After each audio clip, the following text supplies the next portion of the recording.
The center of a circle is 2a comma a minus 7.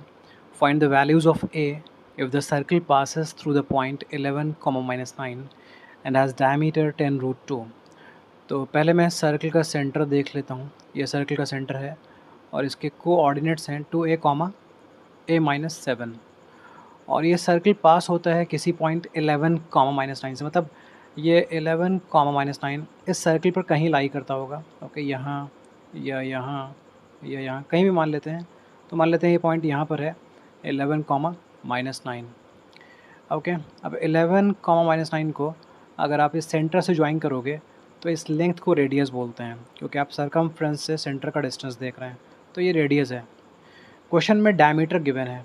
Okay, तो अगर diameter इन्होंने 10 root 2 दे रखा है तो रेडियस इसका हाफ होता है. तो 10 रूट 2 का हाफ हो जाएगा 5 रूट 2. आप 10 रूट 2 को 2 से डिवाइड कर दो, आपको रेडियस मिल जाएगी. ये रेडियस है और ये सेंटर से सरकमफ्रेंस का ये डिस्टेंस भी रेडियस है. तो मतलब ये दूरी और ये दूरी दोनों आपस में इक्वल हैं, क्योंकि ये भी रेडियस है और ये भी रेडियस है, दोनों आपस में इक्वल होते हैं. तो चलिए मैं इन दो पॉइंट्स का डिस्टेंस निकालता हूँ और उसे 5 रूट 2 के इक्वेट कर देता हूँ. तो डिस्टेंस फार्मूला तो आपको मालूम होगा. डिस्टेंस फार्मूला होता है x2 minus x1 whole square plus y2 minus y1 whole square. Okay जी, अब सेंटर के पॉइंट्स को आप x1 y1 मान लो एंड ये 11 कॉमा माइनस 9 को x2 y2 मान लो. या आप स्विच भी कर सकते हो, आप इसे x1 y1 उसे x2 y2 भी मान सकते हो. तो चलिए मैंने इसे मान लिया, ये x1 है और ये y1 है और ये x2 है और ये y2 है. अब इन्हें फार्मूलाज इस फार्मूला में लिखते हैं. तो डिस्टेंस तो हमें पहले से पता है, ये डिस्टेंस रेडियस है. ये डिस्टेंस रेडियस है तो डिस्टेंस की जगह r लिख दीजिए. Is equals to square root x2 की वैल्यू आप देखें 11 है, माइनस x1 की वैल्यू 2a है, इस पर होल स्क्वायर लगा देते हैं हम, प्लस y2 की वैल्यू माइनस 9 है, देन माइनस y1 की वैल्यू a माइनस 7 है. तो देखो a माइनस 7 y1 की वैल्यू है. एक बार देख लीजिए, y1 की वैल्यू a माइनस 7 है, लेकिन हमें माइनस y1 की वैल्यू चाहिए. तो माइनस y1 की वैल्यू मतलब इसका नेगेटिव, तो वो माइनस a प्लस 7 हो जाएगा. इस नंबर के साइन चेंज हो जाएंगे, a बन जाएगा माइनस a, माइनस 7 बन जाएगा प्लस 7. तो माइनस a प्लस 7 लिखना है, माइनस a प्लस 7 लिखना है होल स्क्वायर. चलिए, आई होप इतना क्लियर है. इसके आगे हम सॉल्व करते हैं. अगर यहाँ तक कोई प्रॉब्लम है तो you can write in the comment section.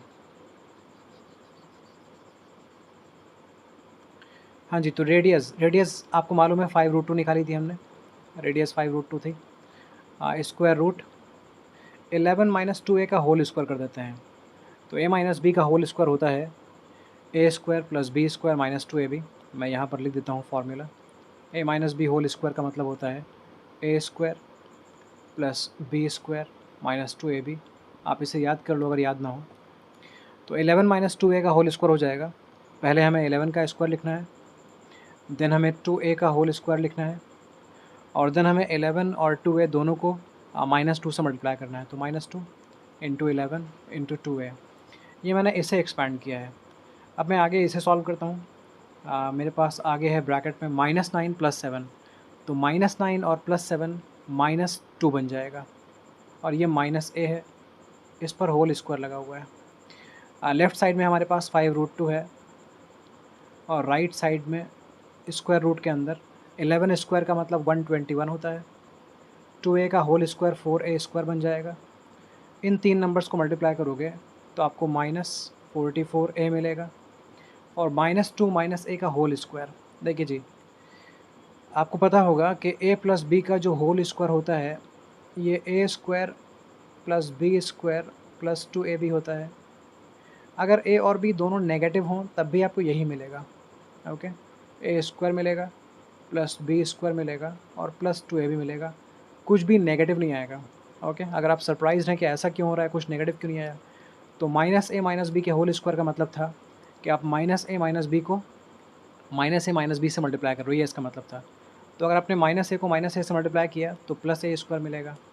Minus B को माइनस बी से मल्टीप्लाई किया तो प्लस बी स्क्वायर मिलेगा, माइनस ए को माइनस बी से किया तो प्लस ए बी मिला, माइनस बी को माइनस ए से किया तब भी प्लस ए बी मिला, और वो plus A B plus two A बन गया। तो आपने देखा कुछ भी नेगेटिव नहीं आएगा। तो मतलब ये है कि जब यहाँ पर आप माइनस टू माइनस ए का होल स्क्वायर करोगे तो पहले आपको टू का स्क्वायर मिलेगा जो कि 4 होता है, देन आपको ए का स्क्वायर मिलेगा जो कि ए स्क्वायर होता है, देन इन दोनों के नंबर को 2 से मल्टीप्लाई करेंगे तो 4a मिलेगा और सब कुछ पॉजिटिव मिलेगा। ये मैं आपको समझा चुका हूँ दूसरे पेज पर। ठीक है जी, चलिए आगे बढ़ते हैं। अब लेफ़्ट साइड में हमारे पास है 5√2 और राइट साइड में हमारे पास अगर आप 121 और 4 को ऐड कर लो तो 125 मिलेगा, 4a स्क्वायर और a स्क्वायर को ऐड कर लो तो 5a स्क्वायर मिलेगा, -44a और 4a को ऐड कर लो तो -40a मिलेगा। ओके, इन दोनों नंबर्स का साइन डिफरेंट है इसलिए ये सब्ट्रैक्ट होंगे, और सब्ट्रैक्ट होने के बाद साइन बिगर नंबर का आता है। ये नंबर बिगर इसलिए साइन नेगेटिव ही आया है। अब दोनों तरफ स्क्वायरिंग कर दो, इधर स्क्वायरिंग कर दो, इधर स्क्वायरिंग कर दो। जब आप 5√2 के ऊपर स्क्वायर लगाओगे तो 5 का स्क्वायर 25 हो जाएगा और √2 का स्क्वायर 2 हो जाएगा। स्क्वायर रूट के ऊपर स्क्वायर लगाने से स्क्वायर रूट खुल जाता है, मतलब आपको अब मिलेगा 125 + 5a स्क्वायर -40a। अगर ये चीज़ आप समझ ना पाए हो तो देख लीजिए। मैं ये बोल रहा हूँ कि मान लेते हैं कोई √2 है और इस पर आपने स्क्वायर लगा दिया तो इसका मतलब 2 बन जाएगा। कैसे बनेगा? √2 ने √2 को मल्टीप्लाई किया, ये √2 × 2 हो गया और ये 2 निकल के बाहर आ जाएगा। आई होप अभी क्लियर हो गया आपको ये। अब ये हो जाएगा 50 = 125 + 5 स्क्वायर -40a। अब आप 5a स्क्वायर लिख लो, -40a लिख लो, और ये 50 इधर आएगा, सब्ट्रैक्ट होगा 125 से और आपको 75 मिलेगा। इक्वल के बाद कुछ नहीं बचेगा, 0 बचेगा। इस पूरी इक्वेशन को 5 से डिवाइड कर सकते हो आप, तो आपको मिलेगा a स्क्वायर -8a + 15 = 0। चलिए इसके आगे सॉल्व कर लेते हैं। क्वाड्रेटिक इक्वेशंस को सॉल्व करना आपको आता होगा, अगर नहीं आता है तो मैं थोड़ी सी आपकी हेल्प भी कर रहा हूँ। देखो जी कैसे करते हैं, देखिए इस a स्क्वायर को अगर इस लास्ट टर्म से मल्टीप्लाई करो, मतलब a स्क्वायर को 15 से मल्टीप्लाई करो तो आपको 15a स्क्वायर मिल रहा है, राइट। अब -8a को 2 पार्ट्स में ब्रेक करना होता है, और ऐसे 2 पार्ट्स में ब्रेक करना होता है कि अगर उन्हें मल्टीप्लाई किया जाए तो उनका प्रोडक्ट भी यही आना चाहिए। ओके, तो मैं -8a को ब्रेक कर दूंगा -3a और -5a। ठीक है जी, मैंने a स्क्वायर कॉपी कर लिया, मैंने +15 भी लास्ट में कॉपी कर लिया है, -8a को मैंने 2 पार्ट्स में ब्रेक कर दिया है। अगर आप इन्हें सिंप्लीफाई करोगे, -3a -5 है तो आपको -8 मिलेगा। अगर इन्हें मल्टीप्लाई करोगे तो आपको 15a स्क्वायर ही मिलेगा। मतलब इन दोनों नंबर्स का प्रोडक्ट और फर्स्ट और लास्ट नंबर का प्रोडक्ट सेम है। अगर ये सेम है तो स्प्लिटिंग सही है। चलिए आगे बढ़ते हैं। अब यहाँ और यहाँ 2 टर्म्स में कॉमन है a। अगर आपने a कॉमन ले लिया तो ब्रैकेट में बचेगा a -3।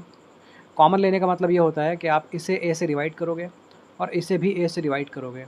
तो जब इसे a से डिवाइड करोगे तो आपको a मिलेगा, और इसे a से डिवाइड करोगे तो -3 मिलेगा। वही मैंने लिखा है ब्रैकेट के अंदर। इन दोनों में -5 कॉमन ले सकते हैं। ओके, अगर आपने इसे -5 से डिवाइड कर दिया तो a मिलेगा, और अगर इसे -5 से डिवाइड किया तो -3 मिलेगा। अगर आपने +5 कॉमन लिया होता तो यहाँ पर -a और +3 मिलता। हमें चाहिए था a -3, क्यों? क्योंकि हम इन दोनों को सेम बनाना चाहते थे। अगर ये दोनों सेम है तो कॉमन एक बार फिर मिल जाएगा। सी a -3 is here and a -3 is here, तो हम a -3 को ले सकते हैं कॉमन। इस पार्ट से a -3 बाहर निकल गया, मतलब बचा हुआ है a, और इस सेकेंड पार्ट से a -3 कॉमन निकल गया तो बचा है -5 = 0। अब a -3 की वैल्यू 0 हो सकती है, या दूसरी पॉसिबिलिटी ये है कि a -5 की वैल्यू 0 हो सकती है। ये 0 क्यों होती हैं मैं ये भी एक्सप्लेन कर देता हूँ। देखिए जी, अगर आपने a -5 को राइट साइड में भेजा तो ये 0 को डिवाइड करके 0 बन जाएगा, तो उस सिचुएशन में a -3 की वैल्यू 0 होगी। लेकिन अगर आपने a -3 को भेज दिया राइट में तो a -5 की वैल्यू 0 हो जाएगी। इसलिए हमारे पास ये 2 पॉसिबिलिटीज़ होती हैं, दोनों ही पॉसिबल हैं। यहाँ सॉल्व करने पर a की वैल्यू 3 मिल रही है, और यहाँ सॉल्व करने पर a की वैल्यू 5 मिल रही है। जब -3 जाता है राइट साइड में तो +3 बन जाता है, जब -5 जाता है राइट साइड में तो +5 मिल जाता है। तो आपको a की वैल्यूज़ चाहिए थी ना, तो a की वैल्यूज़ 3 और 5 हैं। I hope you have got it, I hope it is clear. तो आंसर है 3 और 5।